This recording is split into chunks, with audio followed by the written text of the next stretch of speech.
Thank you for being here this evening for our second Buckeye presentation, co-sponsored by the Winter's History Project and Berryessa Gap. My name is Tom Crisp. I'm part of the Winter's History Project. We have several other members here, Nicki Chapman, who will be speaking in a few moments, Joanne Larkey, Lori Lopez. A couple other members were not able to be here today. We do have a donation hat back there. This is a free event, but if you're willing to donate to our cause, it would be very much appreciated. We have already had one presentation. I don't know how many of you attended that or know anything about Buckeye. Just a brief background. Basically, Buckeye was the town before Winters was the town.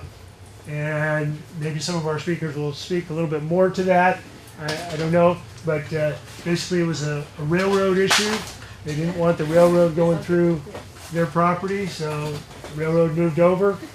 Buckeye disappeared and Winters began in 1875. So what we are going to be hearing this evening is from three of the families who were in Buckeye, but the families are still around the Winters area.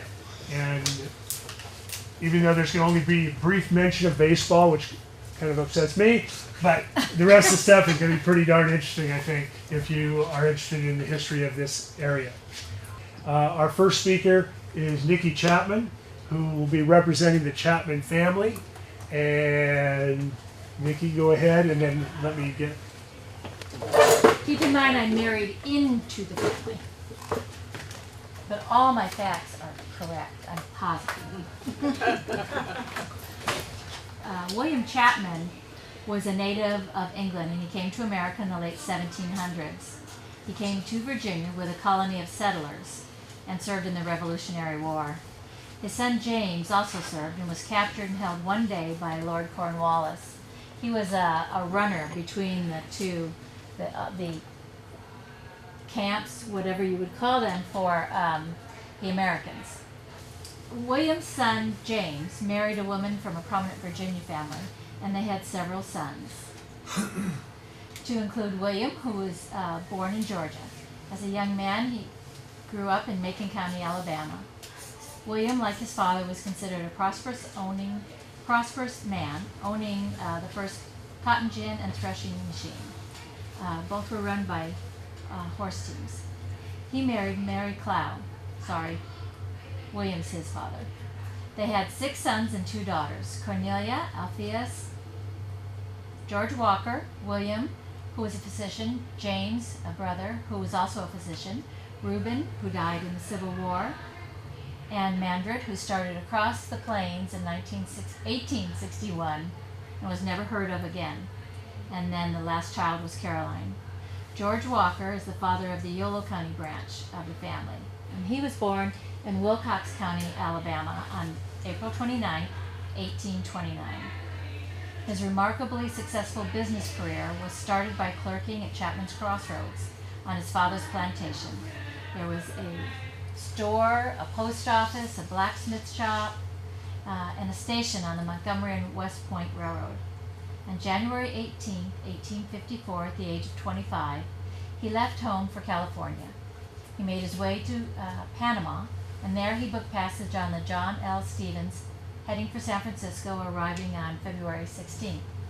He left there at once for Georgetown, where he became a prospector and miner for 2 years, and at Cannon Creek.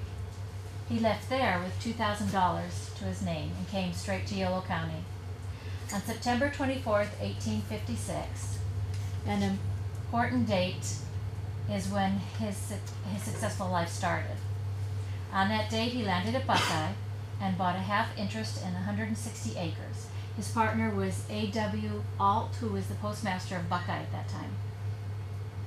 After a year, he sold his interest in that ranch, and he bought title to 160 acres, which became the nucleus for the family ranch. He paid a $200 possessory claim and moved on it at once. He started a sheep business with 500 head at $4.75 per head. In 1858, he sold the sheep for $5.50 a head. Fairly good profit at that time. And he went back to his home in the south via the Panama Canal and I guess the canal did it exist then? Okay, via Panama and New York. He returned to California via Nicaragua, arriving in January of 1859. Once again, he started in the sheep business. With the profits from his business, he acquired 10,000 acres for his home ranch.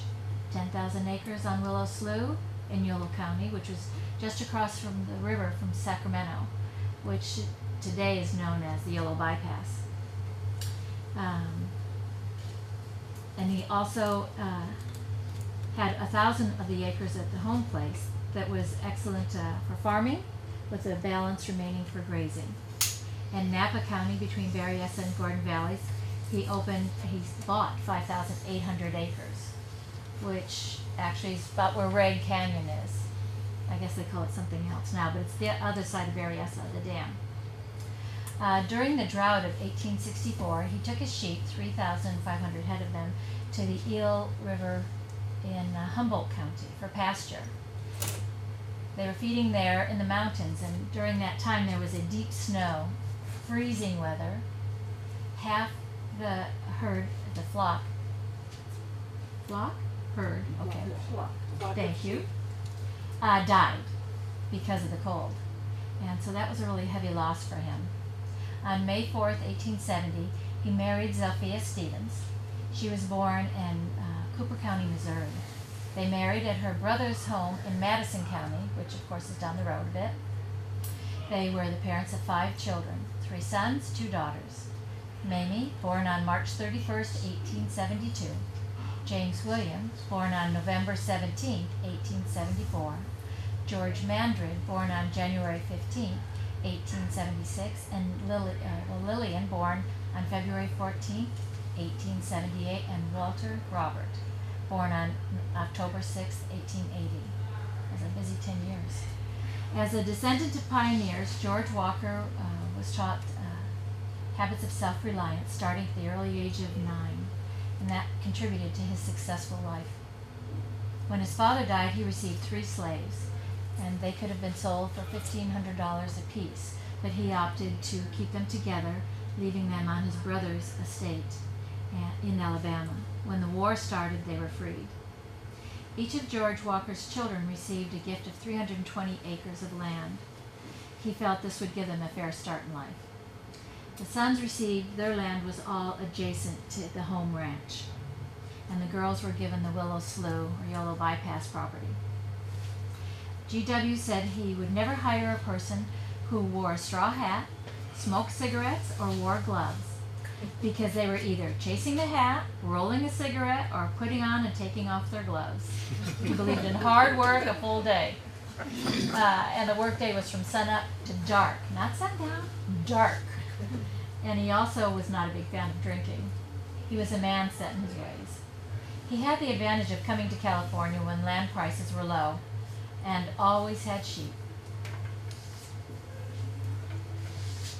That's the home place where Alice Mae Briggs lives currently. And that's the company logo. Okay. George's favorite love, as I said, were sheep, and he specialized in Merino and Lincolnshire graded breeds. He also liked cattle and was partial to the red pollard stock. He raised hogs, some horses, mules, and poultry. However, he gave most of his attention, almost exclusively, to raising of cattle and sheep. In the early days in California, he cut his grain with a scythe, and later used a header, then a combine harvester, operated, we'll get to the harvester later, by 32 Mule Team.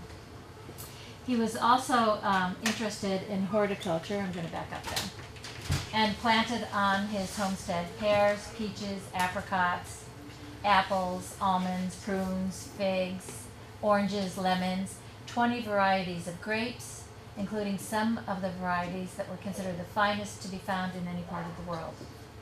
My mother-in-law also told me that George was friends with Luther Burbank, and he liked being out at the ranch, and he would come out there and my mind's going to different locations on the ranch when I saw you do that. It was over where Georgie and J.W. lived, in that part of the ranch, just further down from the main house. He planted a couple of his experimental fruit trees there, which of course are dead now, but long gone. The reputation of the South for hospitality was sustained in the Chapman home, even in California. Hosts of friends testified to his unfailing cordiality, genial temperament, and broad-minded fellowship. Well-tempered habits, lofty principles of honor, and keen sagacity, love the word, have united to form a personality of remarkable strength and power. The George Walker Chapman family was one of the most prominent as well as most successful families in Yolo County. He continued the management of this vast estate until his death, December 21st, 1909. Prior to this, however, he had incorporated all of his holdings under the name of the company G.W. Chapman Company. He was president of the company, and his daughter Mamie was the secretary. After his death, his son Mandred filled this office. As for his children, Mamie Chapman married Pallas Ashley. Before I do that, with this picture, the one in the back is Uncle Walt. The one on the left with the wavy hair is James William, my father-in-law's father. And in front is Mandred, and then on the far right is their father. And I'm thinking they're in their teen years, and he's in his 30s, I'm guessing. Then here they are older. J.W. on the in the center, Walt on the left, and Mandred on the right. Thought I'd better catch you up with these. Okay, back to the kids. Mamie married Pallas Ashley on January 23rd, 1894, and he was a surveyor in Yolo County, and they lived in Woodland. They had 3 daughters, Alice, Mildred, and Elizabeth. Elizabeth and my father-in-law were born just a few months apart, and were pretty close growing up. George Mandred married Rhoda Scoggins on March 7th, 1905, and had 1 daughter, Rhoda. After her mother's death, her father married Louise Gross on August 7th, 1907. They had 5 children: George Walker III, Virginia, Frances, Alice May, and Mandred Eugene Chapman. Lillian Chapman was living in San Francisco when she met and married William A. Kennedy on December 4th, 1912, and they had 2 children. Walt Chapman, the youngest son, married Edna Hoy on January 25th, 1904. They had 3 children: Lillis, Walter R. Jr., and Jean. Jean happened to marry Tom Pleasance, who's of the Pleasance Valley Pleasance. James William, that's him, was the oldest boy, and when he came to adulthood, he married Georgia Stevens in Madison, where she was from. He couldn't find a bride in Winters because Madison was considered the metropolis, and he had to go to the metropolis, I know, to get a wife, a proper wife. I found that interesting. They had 3 sons. They were married on December 11th, 1900. They had 3 sons: George Walker Jr., who was born July 14th, 1904, and died that same day. James Rufus, who was my father-in-law, was born March 7th, 1906, and Ralph Waldo, born May 17th, 1908. The family were members of the Pioneer Presbyterian Church here in Winters. Jim served as an elder of the church, also as a school trustee, and was connected with the Woodsmen of the World since 1895. He was noted for his philanthropic movement of the local camp. As a leading member of the Chapman family, they held position among many influential holders of property in this part of California. Their estate consisted of 44,000 acres. This is also when his dad was alive, the whole family. His 2 sisters were given the 12,000 at the Yolo Bypass, and the boys got the farming end of it. And as I said, they eventually sold it to the Conway family. Much of the ranch, though, is gone. And if it had to be sold, it went to the Romaners, which is nice for us as a family, because it's still a local family. Jimmy and Ralph That's Jimmy. And then here they are, I'm guessing about 2 and 6. I guess I was wrong. Okay, and that's them as a whole family. This is the picture I've always had of them and really enjoyed.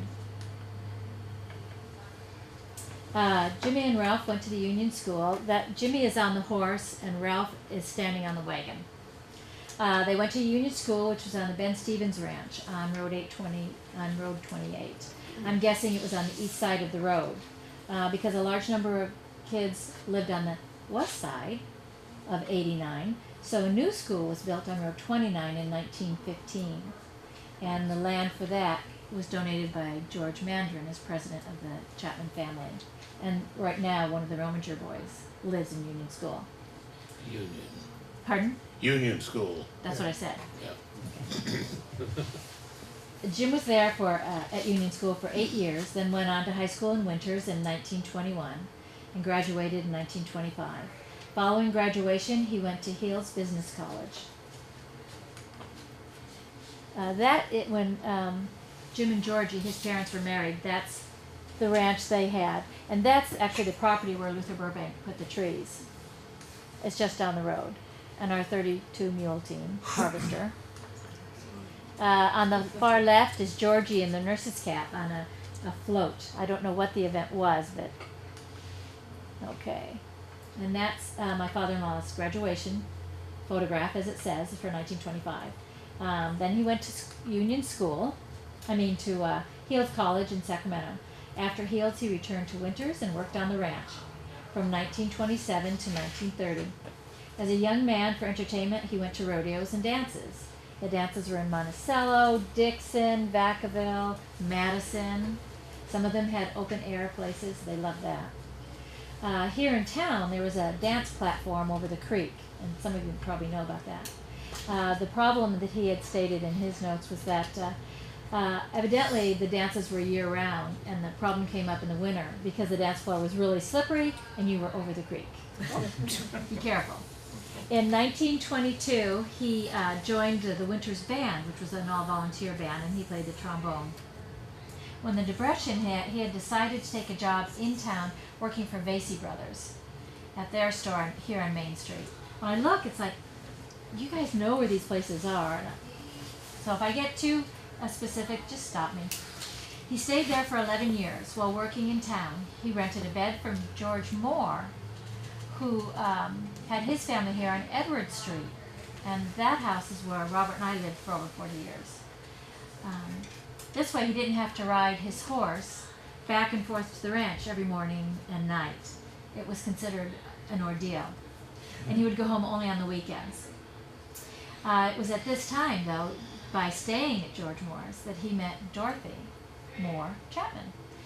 She was the daughter of George and Nell, and her husband had just died from a farming accident.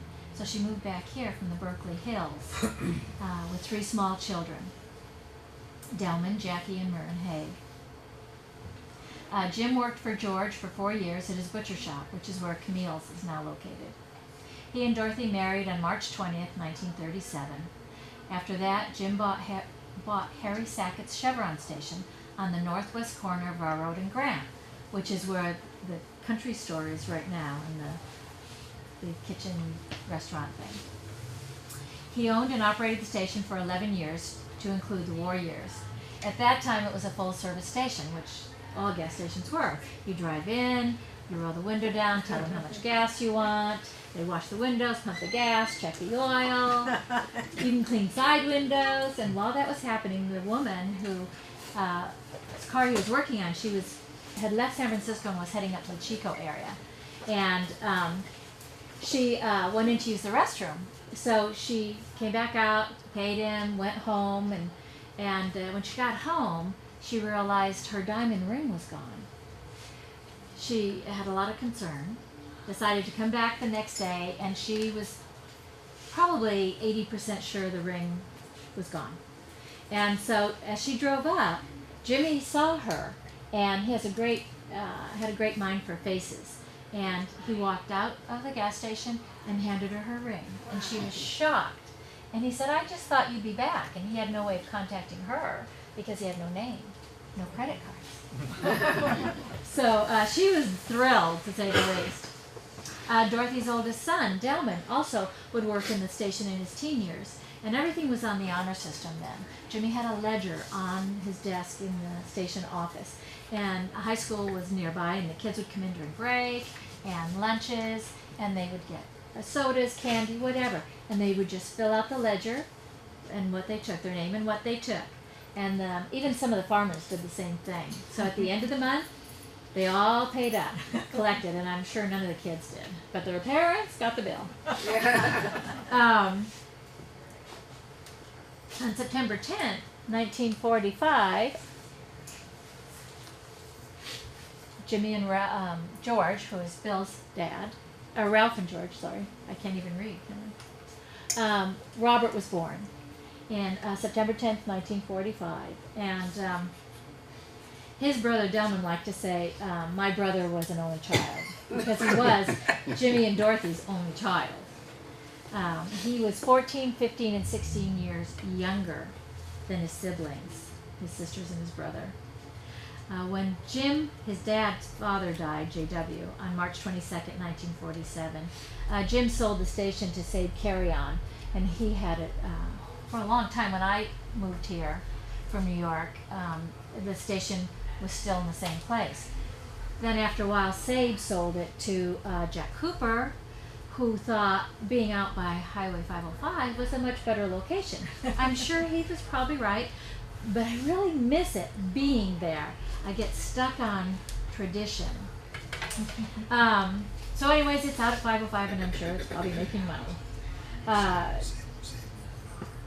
Pardon? I think Sade moved it out there. Oh, Sade did? Yeah. Yes. Yeah. Yes. Well, Sade thank moved you it for out. that. Yeah, and then he had his first heart attack and sold Yeah. it to Cooper. I will correct this. Thank you. Jimmy was also working on the ranch at that time, and he had a heart attack in 1958, and he had to give up the work there. It was difficult to support so many families. It took care of Ralph and his family, Jimmy and Dorothy and kids, and then their mother, Georgie, and she moved into town and lived on Abbey Street after her husband died. So that was her main source of income. Ralph had married his wife, Winona Duran, on August 5th, 1930, and they lived on the ranch and had 2 children, Wenda Lee and Ralph Duran Chapman. After they divorced, he married Esther Martinez in 1952. And Ralph and Esther had 2 sons, Bradley James and Bruce Donald, along with Esther's son Robert and her daughter Joanne Martinez. And Ralph took over the day-to-day running of the ranch. Okay. Several years after that, after Jimmy's heart attack, Evelyn Roseberry decided to retire as postmaster. And Bill Duncan, Lloyd Lowry, and Newt Wallace, and I got that from Newt, and others recommended Jim for the position. And it was offered, and he accepted in 1961. At that time, the post office was located on the corner of Main and First, downstairs level of the Masonic Building. And it had been there actually from 1917 to 1971.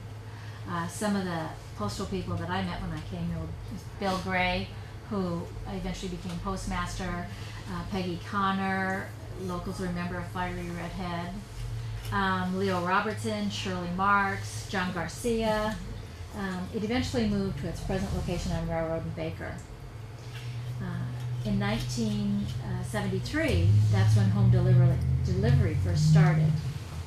Up until then, people who lived in town used post office boxes. Ours was by P.O. Box 296. Some things you don't forget. Rufus was also an active fireman for 40 years, from 1939 to 1979, serving as a commissioner for 20 years. In 1979, he was named Citizen of the Year. Robert was in his senior year, 1963, Youth Day Mayor, and again as the actual mayor of Winters, from 1982 to 1996. In 2001, he was named Citizen of the Year for his lifelong commitment to the community. Robert also served 30 years in the California National Guard, retiring in 1996 as a full colonel. I should have reversed those, sorry about that. There's Evelyn on the outgoing, Jimmy incoming.